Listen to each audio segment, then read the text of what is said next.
5 साल से ससुर 5 साल से एगो केरा ना फरल। आई जा हम भैंस बने वाला मड़ई टाटी बने वाला रहनी है तई मैं केरा लगा के नाश कर दे रहे दुआर के। 5 साल से ससुरा एक को बतियो ना ले न टिकोरा मती न लटकबे ना कैल। इना पता कौन केरा का पेड़ की कौन की कोनो नजरिया देले केरवा के का हैं? ई 5 साल से ससुरा एक को बतियो ना ले ना कुछ कैल। समझिए मैं नहीं आवत है कि आई पतो रानी एकदम नाश करके रख देले हैं हमार।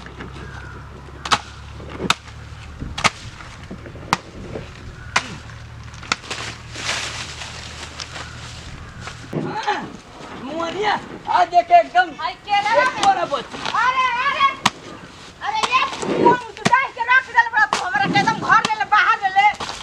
ना मन काहे के काटे तोरा केरवा हो करे 5 साल से एको केरा फरल ना नसीबो ना भाई देखहु के। हां घपे ले ली मने आई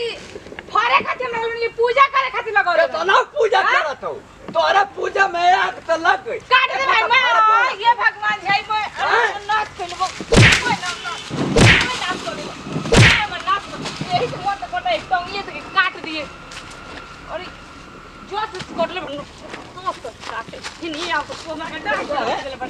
वाला बिना हमरा के दिए दे घर है मारा थई रे चल तो दिए दे हमरा के मारा थई काहे मारत रहे काहे तू कट ले हो हां अरे माई अरे अरे मुंह ना अरे आई ना मार लाटा पुल कैसे पुल जाओ ना बच मुआन तो मुआ जैसा हुए वो तेरे पर ढाई दे पुल ढाई दे बस मार जैसा ना मार कबा पुल ढाई दे मार भी तू केरा ना बची केरा कटवा एक बार केरा ना बची उठ मार दे एकदम ना मार मार भी तू थोड़ा सा हिम्मत हमारी हिम्मत देखो मैं हिम्मत देखो अरे भाई ओ माई माई करता माई तेरा कपड़ा मार के फाड़ अरे भाई ओ भाई माई अरे बाप चलो ये जे चलो अरे बाप चलो चल यार हम कटवाते हैं पूजा करे खातिर कहां सो गए तो करे मुआ ना बोल बोल तो पानी नहीं माई माई चल यार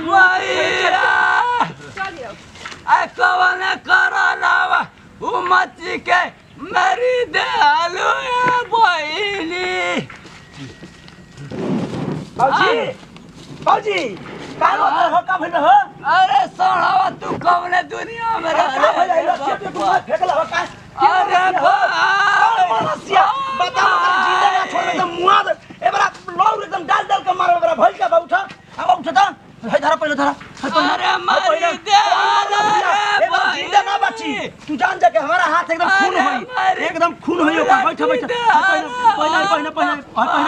पहिना मुआई तो मुआई हाथ धरा आगे गाइल कौन मारा से चलो द्वार पकावे मेहरारू हमार चल उधर से कह दे जान मारा दे जब साखा एकदम भला बड़ा काट के एकदम खत्म कर एकदम जिंदा ना बची जान मरले बनी ए बार छोड़ ना बाबूजी तहार एकदम क्रिया कसम बाबू खाएगा ए बार जिंदा ना बची ई बाजिया कहां बड़ू है लाठी निकालो लाठी तू बचा लाठी लेके आओ वो बचा नहीं अरनिया कुकुरा मातिन ढाई दालू मारी के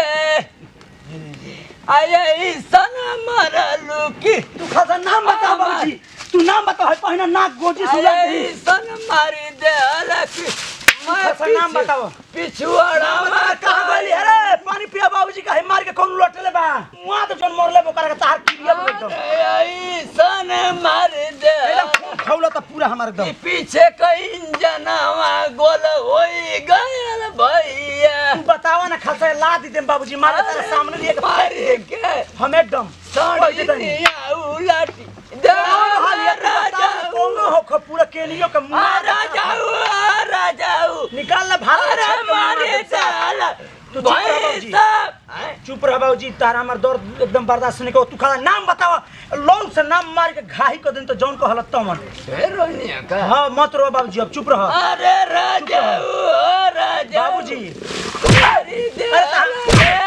हमारा का मारतर हो तू बताओ ना खून को दियो सब अरे तलवारी बाबूजी तू बताओ ना हम ये लौरिया से टावा में डाली के आर पार कोई दे भैया अरे भाई का बाबूजी बताओ तो हमसे बर्दाश्त हमारी नहीं हो जतिया में दगिया लगाई दे अला पतोहिया के का पतो हियो अरे तोरे मेरा रुआ वो कहां भी है के घायल कई दे की घायल कर सु हां वो मरसिया ये कहां हो कुकुन मत ना तो बाबू तो करे केंगा मारो करे कैसे मारो हम ना मर पाइबे तो छोड़ के चली तब अरे ये मऊ गवारे बाबा बाबूजी जा जन हो गए भुला जा बाबूजी भुला जा जन हो गए जा भुला जा पाइबे रे अब बाबूजी मान लो अपने को घर परिवार बता काम मर बाबूजी भुला जा बाबूजी नो जा तो भुला जा दम दर्द होई दवाई करा दे बाबूजी ए बाबूजी भुला जा काहे ना मार ना भुला जा मार पाइबे सर अरे काहे को मंतर हमारे को हो तो जन हो गए भुला जा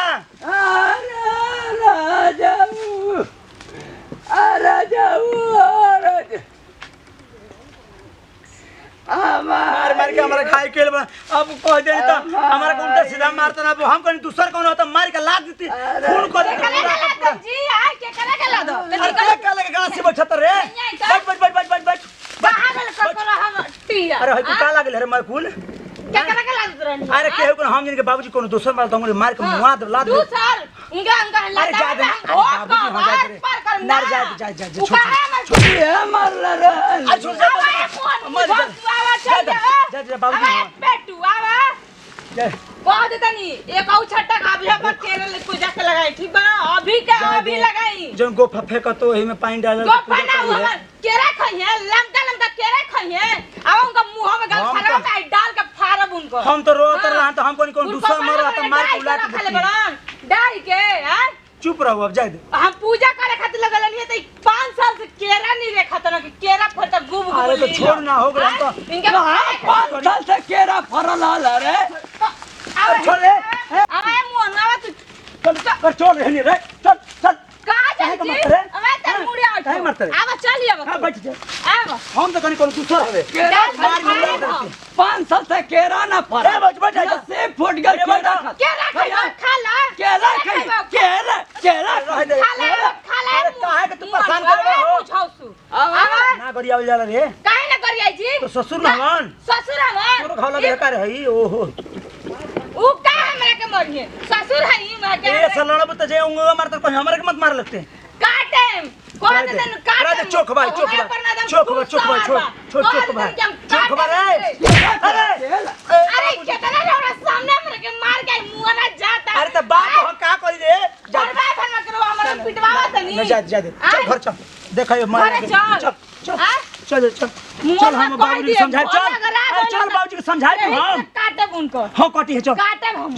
चल चलिए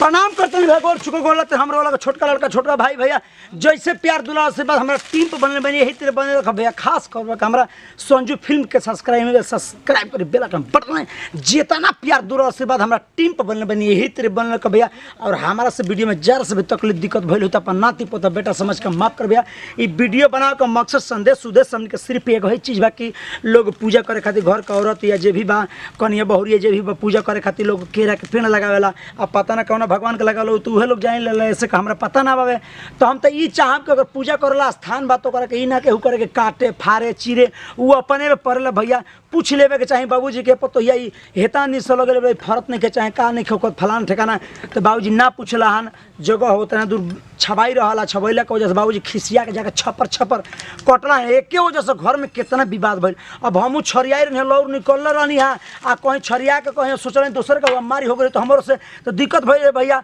तो देखे समझ बुझ के कोनो कदम उठाओ के बिना सोचले समझ ले कोनो कदम नहीं उठा के झगड़ा होके तो समझे के बाकी कर वास्तव मकसद का बा तो हम इहे चाह भे करो परिवार में विवाद ना करी ना तो विवाद के से अपने आप का नुकसान हो। भैया आज बाबूजी पिटेलन पतो है पिटाइल हम पिटेनी जे भी पिटाइल भैया तो अपने के दर्द होला। अगर बाबूजी पिटेन तो हमरे के दर्द होई आ हम पिटे तो बाबूजी के दर्द होई। तो हम ना चाहम तो अपना घर में तरीका के आवे समस्या ऐसे बच्चे खातिर भैया ये वीडियो देखी और सब्सक्राइब लाइक करी। माफी चाहते नहीं जैसे दी जब फिर से अगले वीडियो में जय हिंद जय भारत जय भोजपुरिया समाज लव यू ऑल फ्रेंड्स।